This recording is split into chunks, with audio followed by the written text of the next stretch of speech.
Welcome to Monkey Chatter. Monkey Chatter is a podcast by three great friends who have different perspectives on all things wellness. So let's jump right into today's topic. Welcome to Monkey Chatter. This is Lara, and I'm here as usual with Amy and Michelle. And today we have a very special guest here to chat with us as well. And her name is Nishaan Sandhu. She is here with me because we have done some practices together. She has a website called nourishmindbodyspirit.com. And she is just an amazingly well-educated, spiritual, plants, magic. She knows about life coaching, nutrition. I mean, I've had sessions with her, and actually it's helped me really with my nutrition and my immunity. There's probably a lot more that she does that I'm going to let her say, but the reason that we have Nishaan with us today is because she and I had a chat recently about something that you may or may not have heard of, but she calls it digital detoxing or digital detoxification.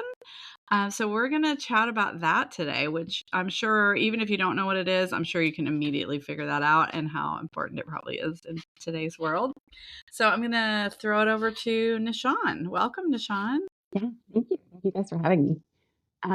Yeah, it was really fun. So Lara and I, we got to meet for coffee, and of course we just start rambling in every direction, and we get on to my favorite topic, which is like technology, and usually try not go down too far of a rabbit hole of darkness with it.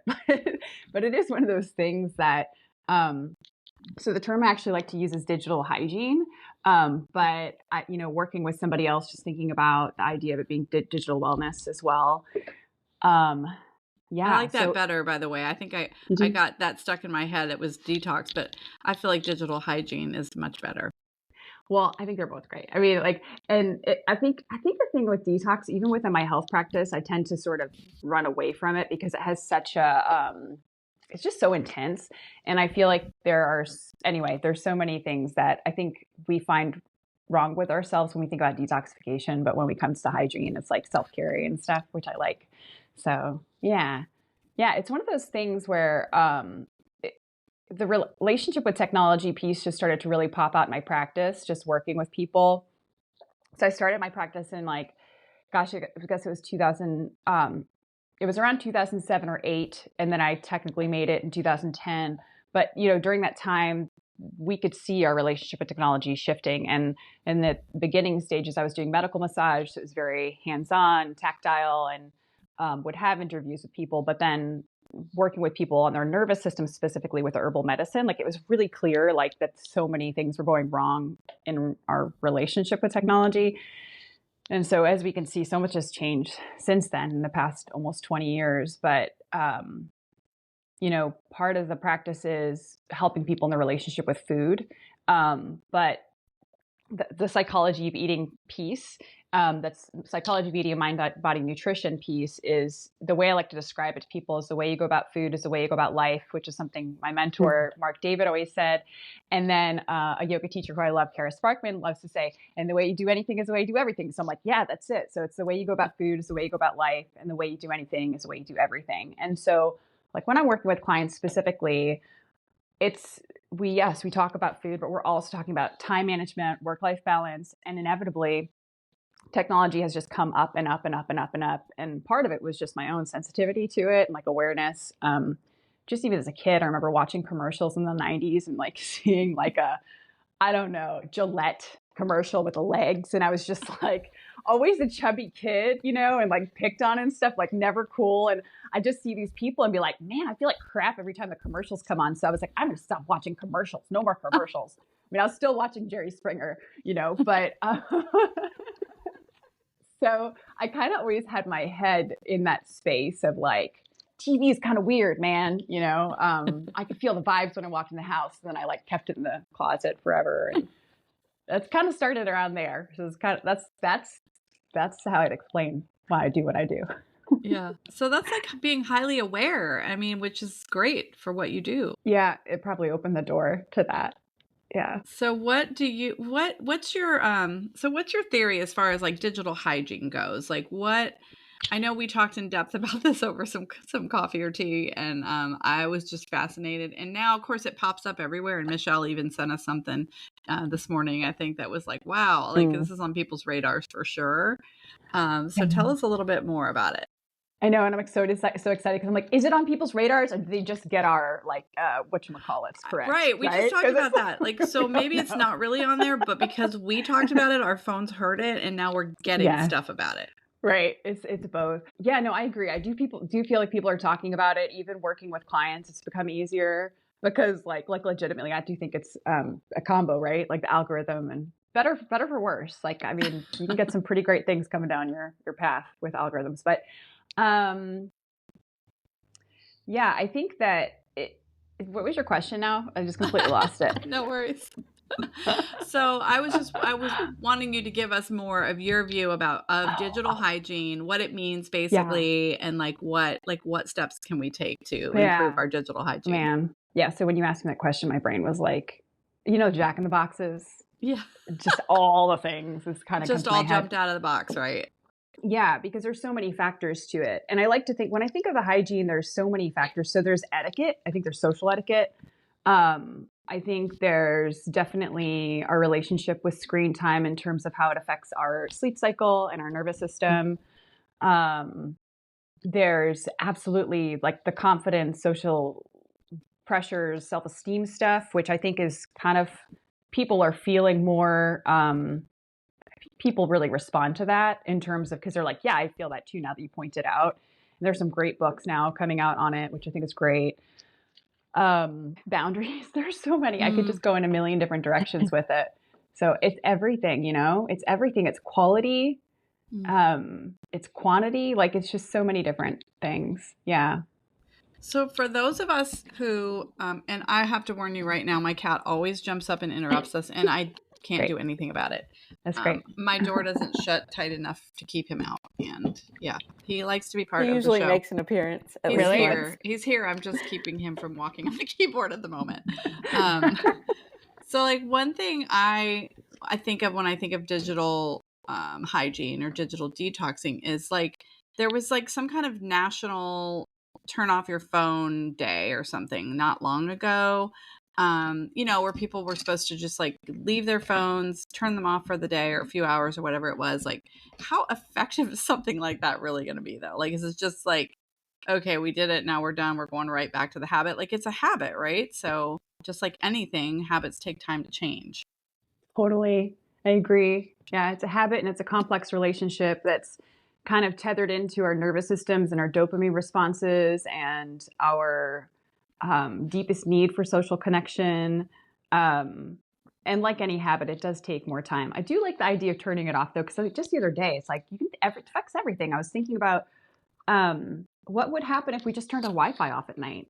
How much electricity would we save in the whole entire world? Nobody's talking about that. Like, why don't we turn it off? Well, because the electricity companies make a lot of money on sleep mode, or whatever it is. So you got to follow the dollar. You always have to follow the money and all this stuff, which is ultimately that's the true. Underlying. Yeah. Yeah, that is true. But, yeah. And like the addictive nature, that's the thing that gets me going most of all, is how everything is designed to be addictive, like including the sounds of the phone, including what you're seeing and how it's presented to you. Like I think in the thing that Michelle sent, there was something about like they did a study where they put somebody else's phone next to you, yours wasn't with you, but every time that phone did something, you reacted, like, and they measured the reactions, and it wasn't even your phone, and you were like getting a reaction out of somebody else's phone going off. It's amazing. That's like somebody else's baby crying, and you're like, oh my gosh, yes. Are you okay? Yeah. No, it's true. And the colors, like I think of psychology of design, as I did interior design for a short period in college, and my favorite class was psychology of design. And I remember when the red bubbles popped up, like in the beginning, and being like, that is messed up, because one round is like connection, and it's like soft, but it's red, which is like, you got to get it now, like it's an emergency. And so yeah, there's so many psychological factors, fear of missing out. Yeah, so there's this book, and her name is Sarah Wynne Williams. Yeah, and this is it. She used to work for Facebook, and it's called Careless People: A Cautionary Tale of Power, Greed, and Lost Idealism. a memoir, and I love it because it's, got this blue square with a shark kind of like the predator in there. But this book right now, apparently, like Facebook is trying to get it off the shelves Wow. because, Oh, wow. yeah, exactly. Like, so she worked for them. I can't remember exactly what her role was, but she picked up a marketing scheme. So by the way, I was like, I ordered this book. It finally came in yesterday. I heard it on a podcast. I was like, oh man, I've got to read this. And I found it in a local bookstore in Danville, Kentucky. So if you do buy this, I highly suggest not buying it on Amazon, but buying it from a local bookstore if you can get it. But apparently it's off of shelves. Like somebody, so once Facebook basically was like, we don't want that book out, everybody went out and bought it, but it's available in Danville, Kentucky. So, the woman worked there, and she basically, the marketing team, there was one point where the marketing team, it's so dark, I'm laughing, but you see how mental health has gone out. It's just crazy right now. Right. And especially with kids, but there's a lot of research on kids, but it's definitely affecting adults because you can see it. I mean, if you're paying attention, talking to your friends or in any kind of healthcare, I feel like where you have in-depth conversations, you can see it. And basically, some of the marketing department within Facebook, they had created some kind of I guess it was maybe like a funnelish thing where it's like if young girls between 13, 17 or something posted a selfie, but immediately got rid of it because probably they didn't like it. They actually had like a marketing spot for people for that was like where the marketers would give the spot to people who did beauty stuff, whether it was weight loss or, wow, like any quote beauty, like, conventional beauty bull crap. Yeah. So they were actually preying on this innocence. And like the fact that and so when she addressed it, she's like, this is kind of messed up, guys. And they're like, why are you saying anything? We make a lot of money off of this, like why are the marketing department's like, this is like a real moneymaker, and she's like, this is so crazy. So yeah, so she's written this book, but the books, she's not technically in charge of the book, the publishers are, so they can't really get it off the shelves right now, which is good. So anyway, just an example, Facebook, but it's all just people using people, exploiting people. But the depth of the data, the fact that the data can give them that pinpointed information, like you're between the ages of 13 and 19 and you just posted a selfie and then you just removed it immediately. Like if they can do that, like they can look at it. I can't only imagine what else they can find out. And it's true. Like kind of evil. It's like preying on the insecurities of teenagers by then showing them like, oh, well, we can help you with that. Yes. When they probably don't really need help at all. Mm-mm. They need real people, right? Like real love in their lives. And it's kind of like an upstairs, downstairs, I think, when I think of it, because you have all of us, like we have our own ways of feeding the machine, right? And we're kind of like happy and content because we get our stuff in 2 days, or, you know what I mean? Like get the likes or whatever, we're part of it, but really it is a dark underbelly that's feeding it. And I think that's what my passion behind this is, like so much of that when we get down to the bottom of it is like, it's pretty messy and it's not just people's psychology, it's breaking apart society. Like we're obsessed with more for less. I mean, we have to, it's not sustainable, but because we're so separate as individuals now, we don't need to rely on each other. And so it's hard to even tell that we're all falling apart from the inside out. And it is the inside out because our phone. So in my book, I like the psychology of eating because it's like, well, food's our most important relationship in life. And, we eat 3 times a day and there's all this stuff. And I'm like, now it's your phone. Now it's your phone. And to me, that's mind blowing because at what point in human evolution was there something outside of food that entered our lives that became so? Mm-hmm. Yeah. It's funny that you say that. So I had texted these guys, I don't know if that was earlier this morning or when. So I'm obviously traveling for work right now. So have been in the airport the last 2 days. It was supposed to be a day, but now 2 days. But anyway, this morning I was standing in line and knowing that we were having this conversation tonight, just observing people. And so in security at the Atlanta airport this morning, I was there for probably an hour, just the little kettle lines going back and forth or whatever. And just watching people the whole time. And I would say, I don't know, I didn't actually do a count or anything, but probably 90% of the people that I saw for that hour of going back and forth were like this, like phone in hand. You know, and you see families and they're just phone in hand. And like last night, when I was there, I was doing like just walking laps at the airport as well. And the number of people that you have to like maneuver around because their phone is right here and they're not even looking up to see where they're going.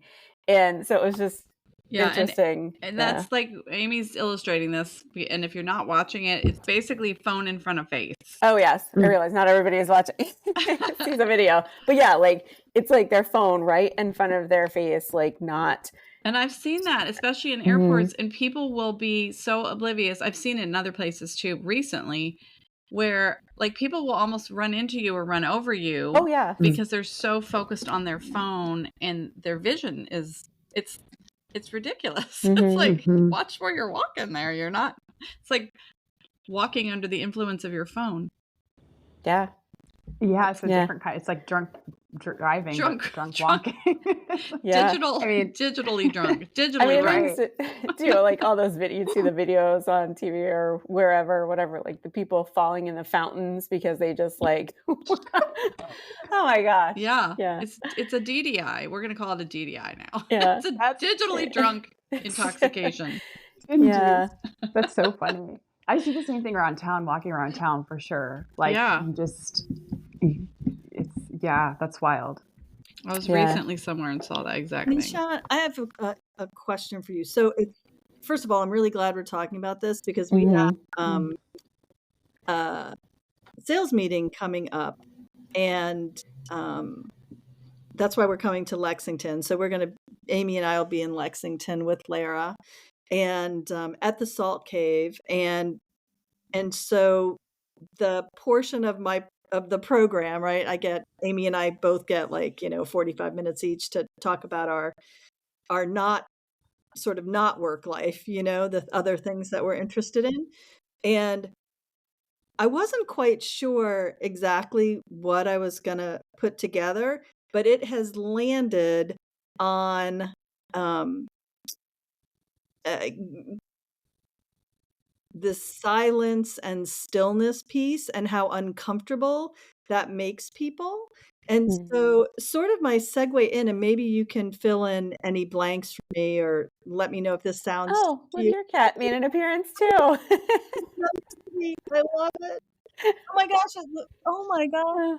Okay, so another cat for those of you listening and not watching. I don't know where to put him. He's like, don't do that. This is right up our alley because my cat does the exact. And I see your cat is orange as well, which is par for the course for an orange cat. Sorry. Okay, he's going back to his window. Sorry. Pay attention to me. But my sort of segue in was a little bit around the conversation around left brain, right brain, and how the left brain is all like sequencing and facts and math and spreadsheets and data and language, right? And so our phones, and I'll have to go back and look at my resources because I can't remember where I pulled this off of, but our phones obviously just pile on to that. Like our technology and the phones are all in that sort of left brain. And in the past, what we would do is, yes, we would spend a lot of time, productivity and your work life is very much this left brain focus. However, we would stop doing that for a while and go play a board game with our family or go for a walk in the woods or go out and take care of our animals. And now instead, we, just like you said, you have a minute, you're standing in line, you're scrolling, you're not daydreaming or whatever, using right brain stuff. You continue to use those left brain attributes because that's what your phone is designed to do. Just like you're talking about, it's all data. And now with ChatGPT, like or AI, you never have to use that right brain, which is imagination, daydreaming. It's where we think holistically. It's where we work on those big meaning questions. Who am I? Why am I here?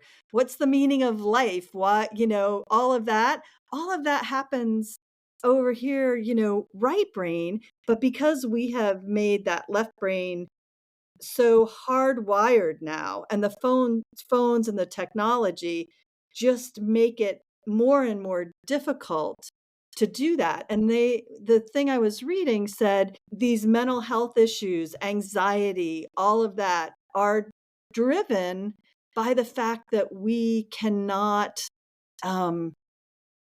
use the benefits of all of that right brain space, right? All of that type of thinking. And if you can't grapple with the big questions of life, it's very hard to live on this planet, right? Mhm. Like if it's always, product, got to be productive.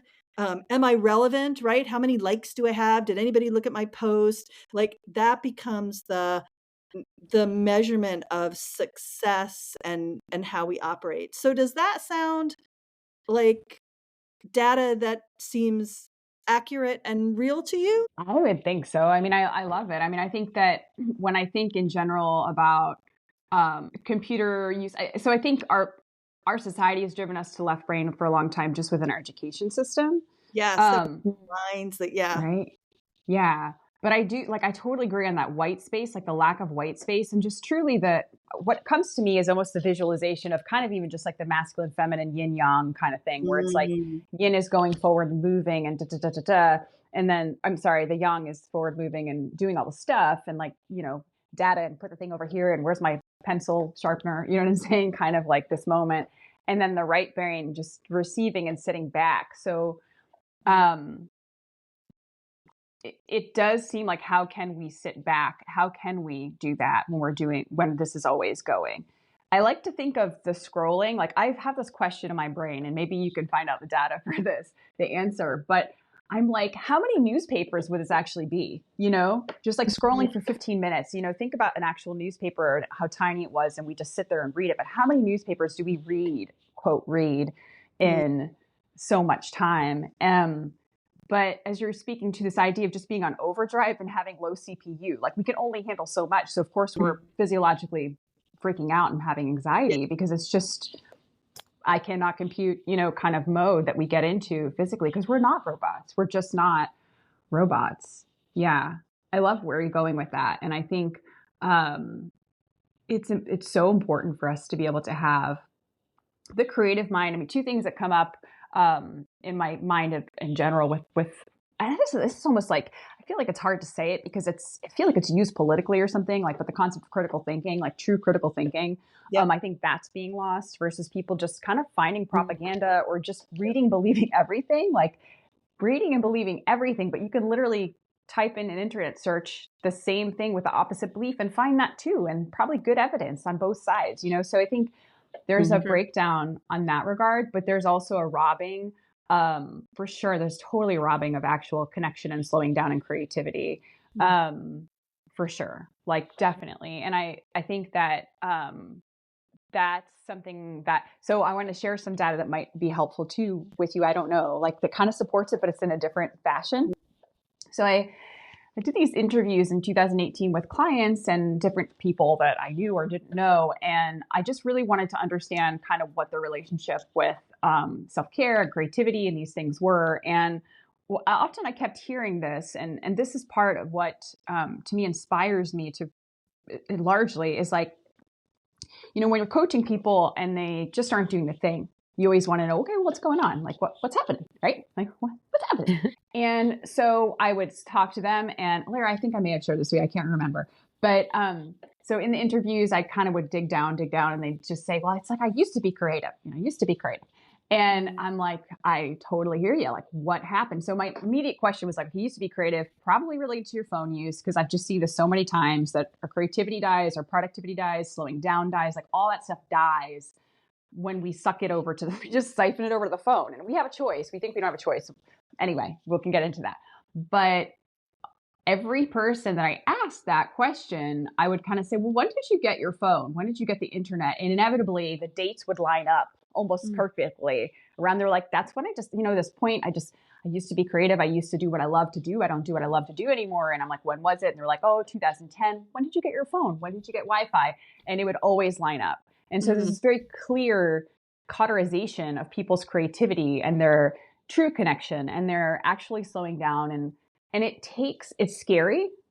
I think it's scary to rewire that, reconnect that, because we changed our nervous system. We changed the actual wiring in our brains, right? So in my mind, I'm like, how can we rebuild that? How can we rebuild ourselves and rebuild our actual connections with whatever the thing is? And finding, like you're saying, like having the space of creating the white space, whether it's doing a puzzle or taking a walk, or it doesn't have to necessarily be like a meditative white robe thing, right? It's just, yeah.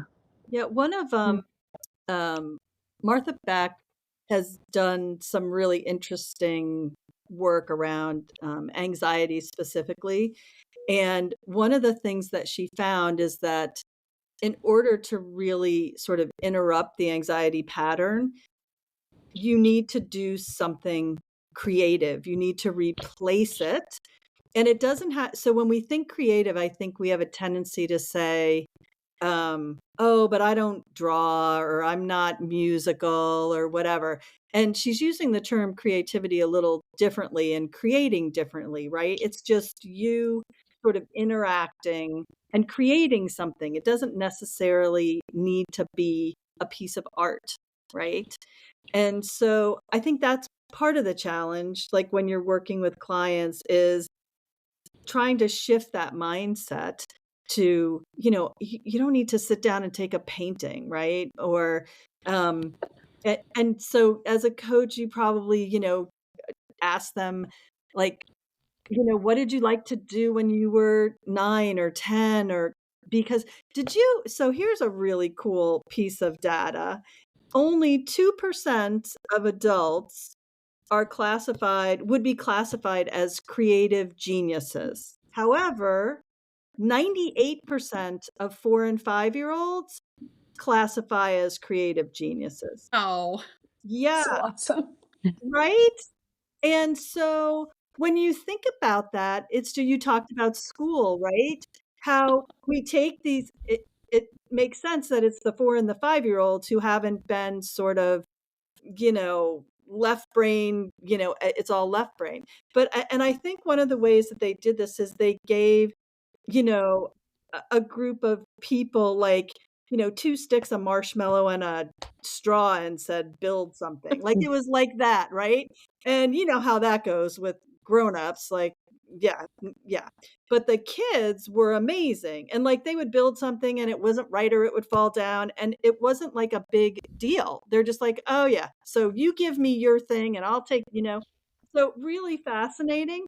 And I think that speaks so much to that creativity piece, and how we just, in the phones, I think you're right. Like, our school system in general sort of, I don't mean this in like the real way, but sort of beats that out of you, right? Like, where it did. And now the the technology just reinforce it. Like, there's no way out. And now, even when I was starting to put together something for this meeting, I chat GPT'd it, and I was like, give me a workshop for, a sales team to manage change or something. And it gave me a it's helpful. it gave me a beautiful 45-minute, do this. And I thought, well, that's fine. Like, it was fine. And if I did that, everybody would be like, oh, that was fine. But I was like, man, that is so not what I want to bring to the world. You know, we have plenty of fine. Like, how many people do you talk to and they're like, oh, my life is fine? Well, who? No, right? So I'm like, yeah, it's great, and I can see, it's nice to have a few ideas and pull that out, but I am really, I'm not one of those people who's, like, really scared of AI or whatever. Human beings scare me enough. It's not the technology, it's what happens in their hands. So I can see the benefit of that, but what really freaked me out a little bit, even just doing that myself, was how easy that was. And how there was no space for my own, like, create, like, what would I have come up with on my own? Well, you guys, are going to get to see that, but it's not, it wasn't what, ChatGPT came up with. Not that, I mean, that would have been fine. So are we Mhm. just going to become like this culture or world of like fine? Well, I totally agree. Like, I think it can be a helpful tool, but I feel like what it does is it's distilling everything that anybody who has ever created something down to like the least common or the most common denominators, like the easy to understand, easy to present. And I feel like if people rely on that kind of technology too much, they do lose the ability to be creative, and they do lose the ability to actually grow and learn and lead. Grow and learn, right? Like you grow and learn, as Amy has told me over and over again, you grow and learn by getting comfortable with discomfort, right? So if you never are pushing that envelope at all, if you're never in a position where you're like, oh crap, I need to come up with something, right? Like, and I need to do that with my own brain, like not just Google or Chat GPT. Like, what does that do to the human species? Like, I help I mean, me. yeah, smartphones are making us dumb. Like there's no way around it. I mean, I think about Google Maps and using it in 2013. I lived in a different city for a year and I was like, I cannot figure out how to get around here. And I was like, wait a second, I'm using Google. My brain has been rewired to use maps. Let me put this away and see what happens. I figured out how to get around that city in like 4 days. And I had been there for 3 weeks and I couldn't figure it out because I was relying on that. So I personally think there is hope, but it's going to be hard work because, yeah, as humans, I think we want the easy way out, but do we really want the easy way out? Like, it is pretty boring. It's mediocre, right? It's like, nah, we're fine, right? But it is so, gosh, yeah, I think it's really, we're at a turning point with that. And I think that this is where I kind of get very, I feel extra passionate in the sense of like, we have to choose the hard thing. Like Amy's saying, like it's like building a muscle. Like it's an amazing thing, right? But doing the hard thing builds character, it builds strength, and it builds intellect. And if we don't, and I'm sure there's scientific data, like I've read somewhere about this, but it's like if we don't use those neural pathways, they kind of die away. And the same thing if we do use the neural pathways, they're strengthened. So I'm actually concerned, and I think we talked about this. Like, I'm concerned about kids not knowing how to write, Yeah. and do script or write, because that's taking away freedom. Because right now you have people that can type. We type everything. Everything is on digital, whatever. And even the beginning of AI, there were issues because it was just misrepresenting society because it was only the stuff that happened to be paid for to get online. So certain cultures weren't represented. It was like they were literally posting pictures of people of African American descent that were like warped because it was so crazy. I can't even explain it. There's a crazy article about this. Huh. So my concern is, and this might sound crazy, but I give it 10 years. Somebody could just delete or erase whatever and make things look however they want to. Mm. And AI can do it. People could do it. You can lose so much so quickly. But if you have tons of journals that people have handwritten, I mean, what's going to happen to people who are homeless? How are they going to write their signs? They can't. Well, I thought this one day. I have all these moments of these random things. And what about this? And what about people who are homeless? I literally saw a young guy downtown holding up a sign that was blank. It was like a 1990s music video. I was like, this is crazy. Like, I can't believe this is actually happening right now. And I don't know if it was backwards or if he was kind of doing a social experiment himself or what was happening. But I mean, I think that it's going to fracture so much. And it's from function to beauty. When I say beauty, I'm thinking of art, to connection. And I personally do think I am not, in my mind, how can you separate AI and people? Is my question to some degree. I'm not saying it like towards you when you say that, because I kind of am afraid of it, because if we don't, we won't have a culture. Like, globalization's already destroyed culture to some degree. So like, I think that my hope is we can count on our little local economies and our families, and all choose. The only thing we can do is work on ourselves always. And it's like, the more we do it, other people see that you're happy, you've done it differently. At first they're angry and they don't want to get on board and they're resistant, but then they realize, I'm angry because I actually want that. And then they start making the changes. So it's like, I think there's hope, but we have to put the spoke in the wheel. And that's why I think this is so good we're having these conversations, because there's so many factors that, I mean, you think of industrial revolution, I don't know when it's like 2009. I wrote this article. It was called Pardon Me, but Bleep UScan. And I was like, you guys, you need to stop using UScan, because computers, you have to stop worrying about offshoring of jobs. It's computers. Computers are going to take our jobs.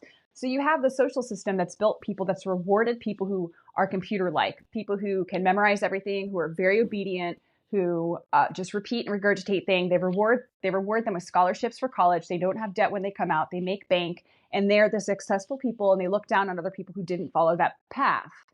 Now, we have computers that can kick data. What's going to happen to all the jobs in science? What's going to happen to all the jobs? Now, it's like all the jobs that have been rewarded can be handed over to AI largely. Where's the economy going to come from? Who's going to be able to pay the massage therapist? I mean, yes, we have certain economies that we're going to be like, well, I'm fine, I'm a massage therapist. Like, I'm going to make money. And I'm like, yes, but who will be able to afford to go to you? You might be able to be rented by an uber wealthy person making not much. And this is where everything becomes like, we just kind of handed everything over. We're handing everything over.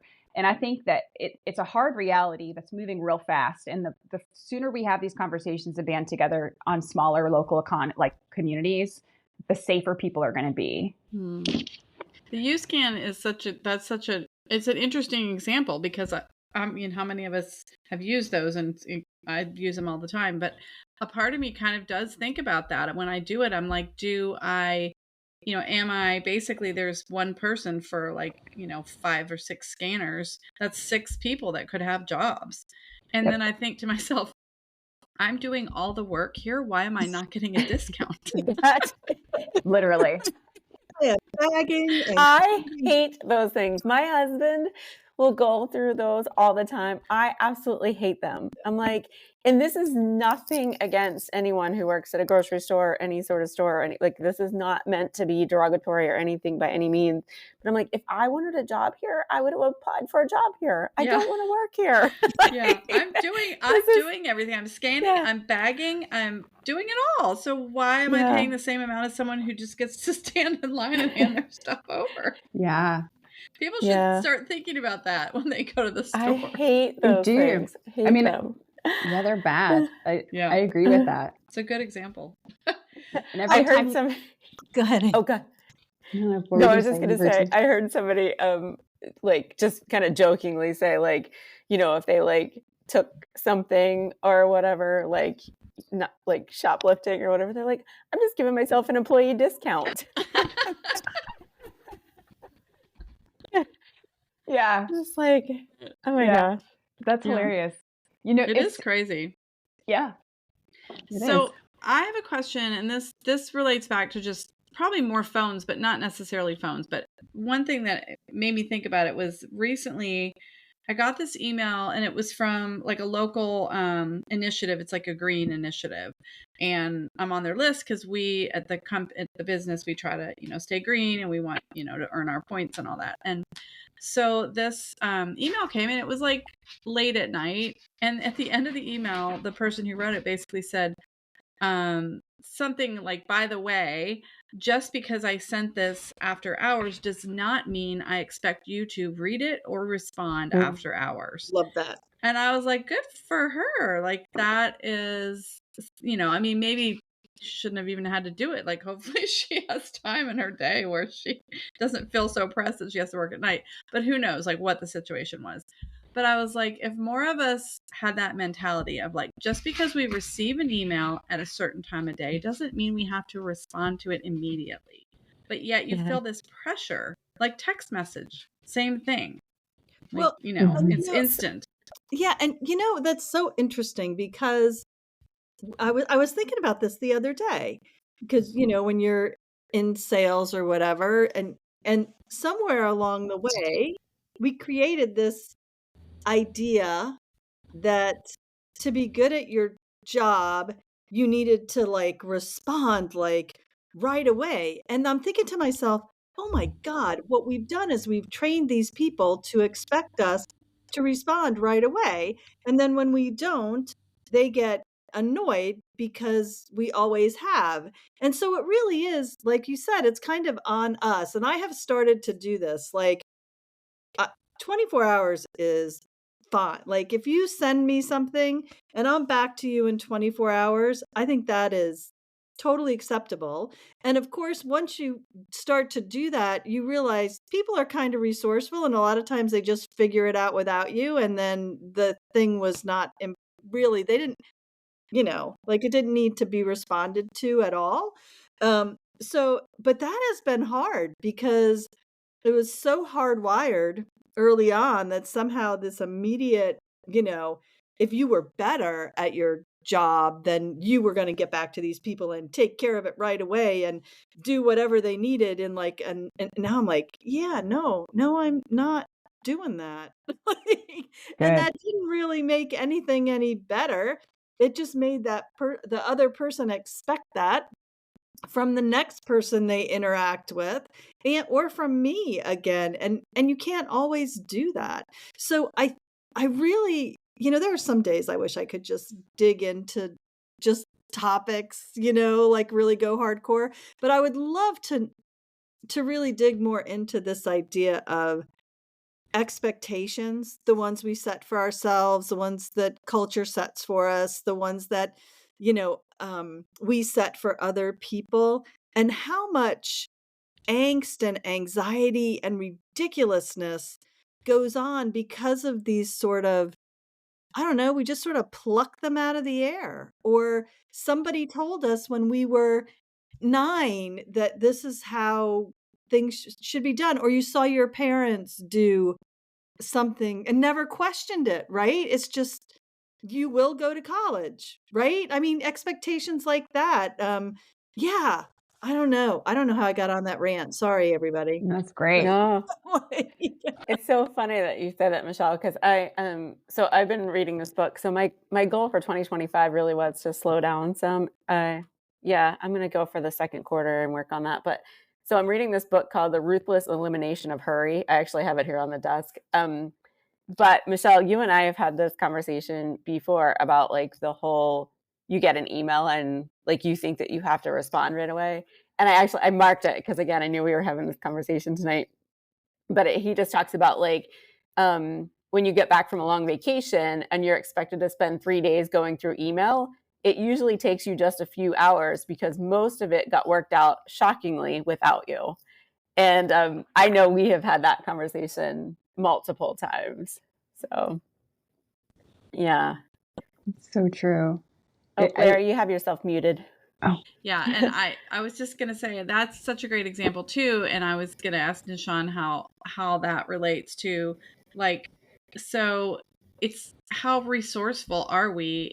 It's like we are becoming less resourceful. We can't figure things out on our own because we can ask, we can Google, we can expect an immediate answer from someone that we reach out to. And I used to do this a lot with friends or partners where we'd be thinking, I'm like, oh, what is that actress's name? Da, da, da, da. And somebody would immediately pull up their phone and be like, oh, I'll Google it. And I'd be like, no, we're not allowed to do that.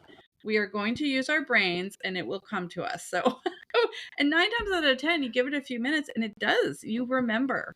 But if you don't let yourself remember, like, are you damaging your brain? Like what? Yeah.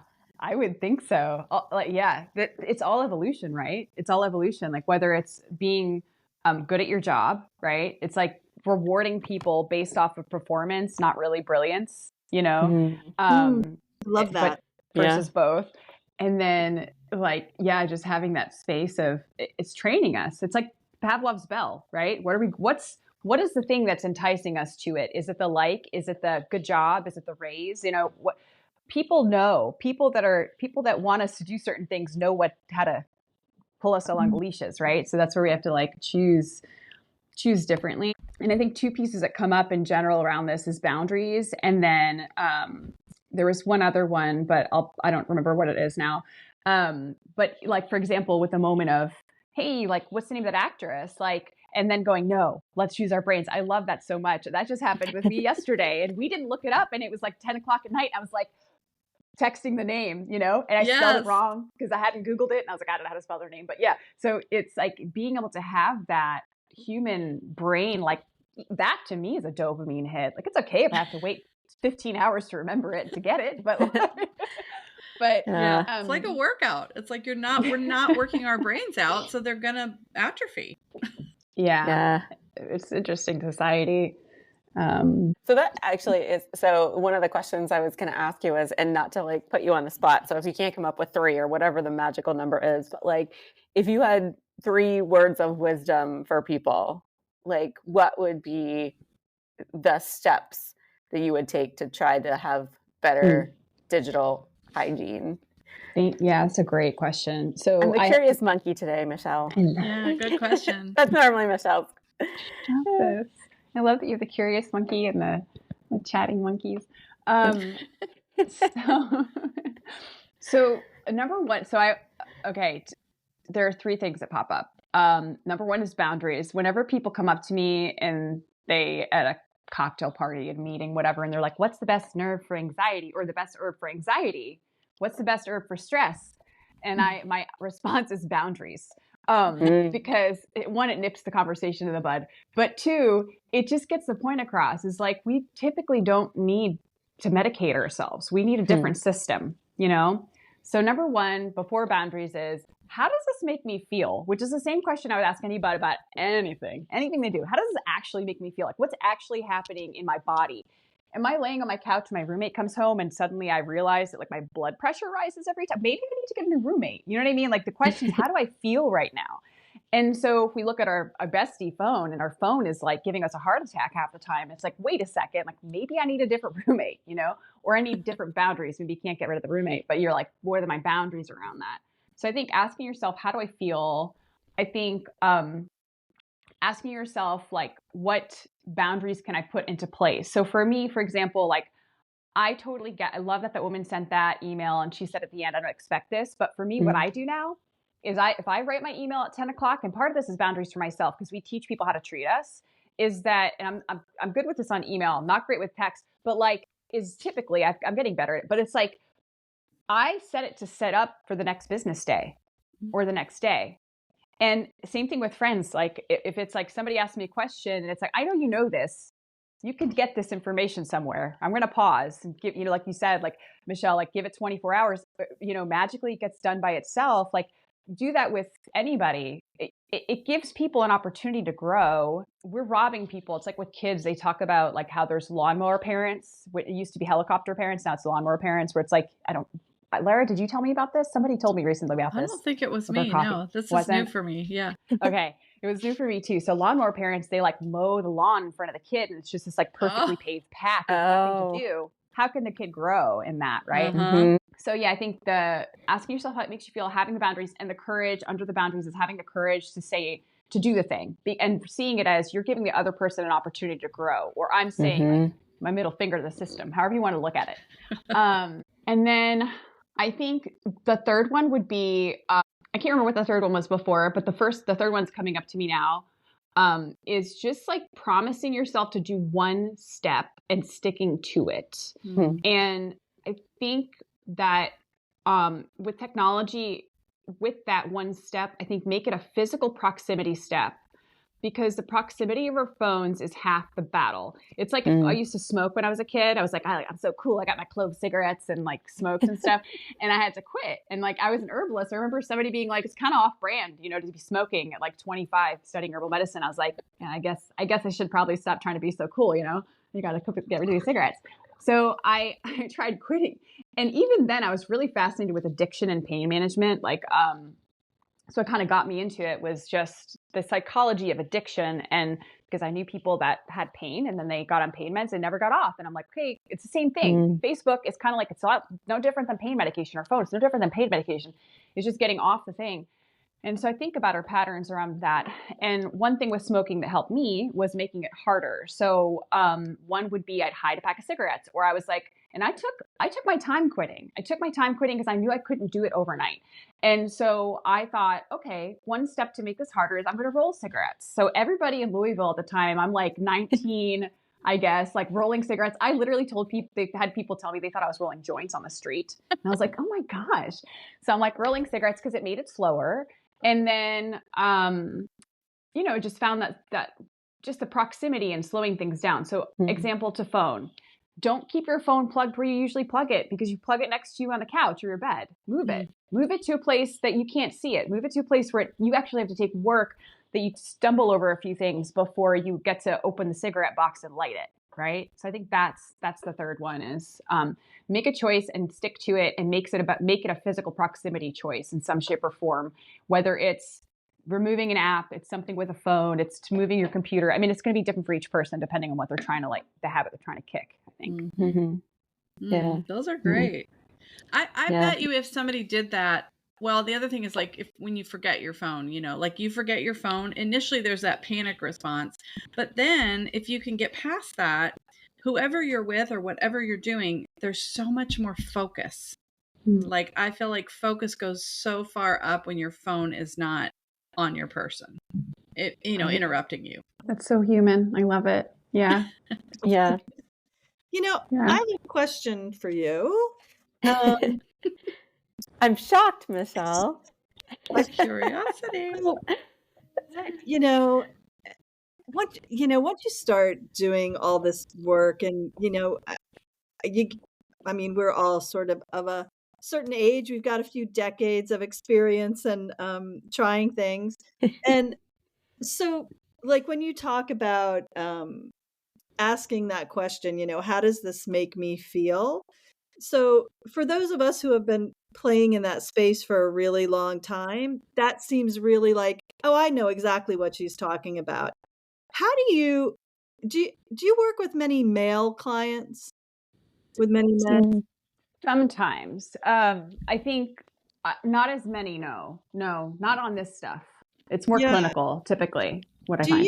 What do you think that's, because I know, just thinking about presenting some information around being still and getting silent, and I'm just thinking of and part of this is my expectation, is that most men are what the why are we even, what do you mean feel? I feel fine. Why are we wasting our time?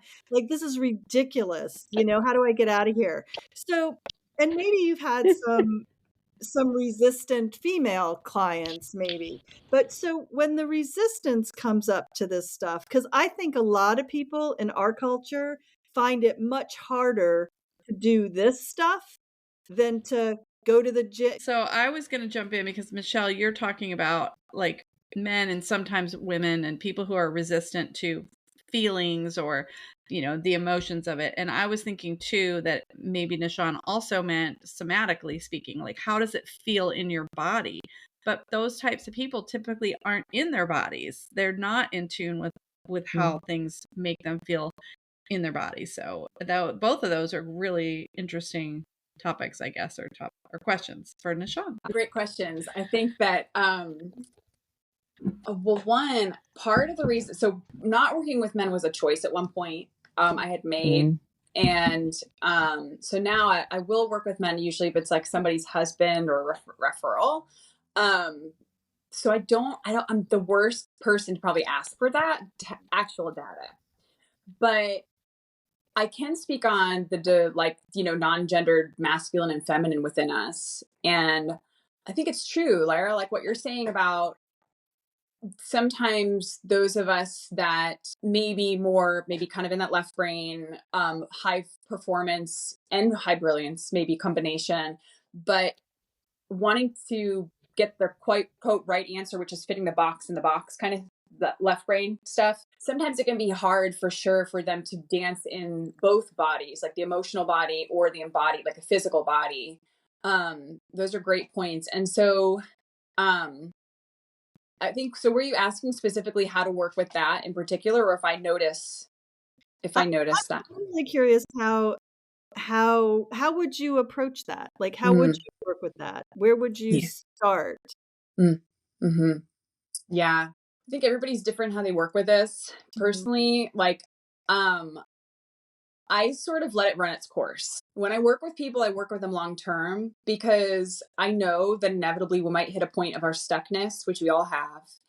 And there comes a point, and the visual is coming to my head. I don't see this when I'm working with my clients by any means, but because with all respect, I get it. We're not ready for something. We're not ready, but we have to give ourselves the time to make our informed adult decision, which means sometimes we have to go in circles and sometimes we have to fight and we resist, and what we resist persists. And it's like, so sometimes I might say what we resist persists, but personally, I don't even really point out that they're resisting most of the time. I just kind of work out where they're working until they get themselves into a corner of like, this isn't working. I'm like, well, what do you think will work? And they'll be like, I don't know. What do you think will work? I was like, let's just go back to point A, and you just repeat and repeat and repeat. That's personally how I approach it, because I think that if you just repetition is queen. And I think that if you just keep repeating things and sticking to it, it can work. We will definitely have our own inner tantrums and the things that come out, like, that are in the sense, when I say tantrums, it's just like these moments of like, I just don't want to do it. And it's like, awesome, then don't do it. Cool. You're not doing it. That's great. Where do we go from here? Let's focus on something else, and then get that thing to work. And I find people come around. Typically they come around. It's just time. People just need time, and the space to be themselves and to be vulnerable and to not be wrong for not doing it. Because the people that are so fearful to not be wrong, they're the people that need the most playtime and that creative time, right? So it's like a pen for them to run around and do all the things. And like, I'm like, you do you, like, do it, just do it. And then eventually I think it's kind of comes really down to their self-acceptance of their sovereignty, and accepting it and choosing from there. But until we get there, it's hard to feel our feelings, or physical or mental or feelings, emotional, all the things. Thank you for that. That was perfect. That was a great reply. I love that. Not making them be wrong for not doing the thing, or, and the idea that I just think about my own life, right? It's just like a big spiral. You just keep coming back and moving people on to something that they do want to focus on. Okay, I get that this is not what we're doing today, right? So what can we do? I love that. Yeah, that was a great answer. It was the whole thing about making it okay, because that's taking away their need to explain themselves. They don't have to explain themselves. They're okay the way they are. It's just enough for them to maybe notice, just notice and accept what is. Yeah. I love that, Lara. And when you say that, it's like, I'm just thinking there's almost like these social markers we have that create that for us. And for me in the past, I'd be like, man, it's kind of the school system. Like, school system sets us up for this. But at the same time, we can layer it over, the same narrative over the notifications we receive around social media, or the acceptance of how quickly we need to respond to something. They're just social implications, or like markers that say how we should behave, that bypasses us. What our needs are. It's never about our needs or our intuitions or our feelings. It's about bypassing that so that we fit into a system. And I think the more we can allow each other to be true individuals, that's when we have a true diverse culture. That's when we get to have still have the 98% of brilliant people versus it just being the 5-year-olds, maybe it'll be like 60%. I don't know. We don't need to all be geniuses. I know I don't want to be one. Yeah. So it's too much pressure. Could you imagine being like Michelangelo or something? I guess you could be a really good genius and like prolific and then die and then be famous. Would probably be best case scenario. But you know what I'm saying? It's just like, I don't know what, sorry. Do you see what I'm saying though? Like the kind of, it's all behavioral training. It's conditioning. And like, to speak to Michelle's question about men in particular, like, I think as women, yes, we've all been conditioned a whole lot in certain ways, but so have men. Like, let's go ahead and maybe give them a little break today and say, yeah, we get it. You all have been totally conditioned to be a certain way and act a certain way and show a certain part of you. And so, that's a big part of it, I think. True. Yeah. Thanks, you guys. Yeah. You're so smart. Wow. Yeah. We covered kind of a lot of ground. I know. And I was just all looking over like normal. Wow, we're like at like an hour I know. already. I just realized that. Yeah. Well, gosh. So I feel like we could do another one of these. I know. I kind of feel like we could definitely keep going, but we don't want to completely bore our audience. Not that any of this is boring. Oh, I was just like... Didn't mean that. Quite that. Can we edit that out? But it's just again, like everybody's wants all the information in 5 minutes or less. So an hour is listening to a podcast might be a bit much for some people, but maybe we should go ahead and give Nishaan the last few words and whatever, like, is there anything that we Parting didn't words cover? of wisdom. Yeah, parting words of wisdom. I love that, Amy. I think it's more of like I think it's a question. I think I want to know, and you guys don't have to answer it. It can be for everybody, but you can. It would be like, what is one thing that's popping up to you that is, if you close your eyes and just kind of take a breath and you just pops in, it doesn't matter what it is. But it's like, what is the thing that pops up that you're like, oh, that really gets under my skin? Like that creates stress. And then kind of going through that pattern again of like, well, how does it make me feel? So you can at least recognize what's happening. So when it happens, you can recognize it, even if it's simple as stressed or I just don't like it, whatever. And then kind of going, what's one boundary I can do? What's one thing I can do to step back, change my relationship with that? I feel like that's kind of I like reiterating that, because I think ultimately the goal is to help everybody, like, to really make a change. Because the more we're like, drops in a wave or whatever, right? And the more we do that, like as individuals, as a culture, we can do that. So I think that's what I'd like to leave with, is that question, is really bring it back to you, and how does that land with you, and having that conversation with yourself, and making a choice, or going in circles, whatever you want. That's great. I love that. Yeah. That's a great parting words. And I hope everybody listening will give that a try. I know some stuff came up for me just now, and and that's not a hard thing to do. It's just pick one thing and make a little plan and set some boundaries. So I think I'm going to do it. Yeah. I know what triggers me. So I guess we'll wrap it up. Thank you, Nishaan. And again, it's Nishaan Sandhu, nourishmindbodyspirit.com. And if you have any interest in reaching out to her, there's contact information on the website, and you can always reach out through us as well. And yeah, we will probably wrap up this very good episode. Amy, Michelle, any last words? No, I think this has been good. Yeah, lots of Super fun. Yeah. Thank you guys for having me. Thanks for listening to Monkey Chatter today. As a reminder, we want to let you know that while we think we are really smart, none of us are doctors or medical professionals. So anything that we say or suggest on this podcast should be run by your doctor before you make any major lifestyle, nutrition, or medication changes. Take care and be well, friends.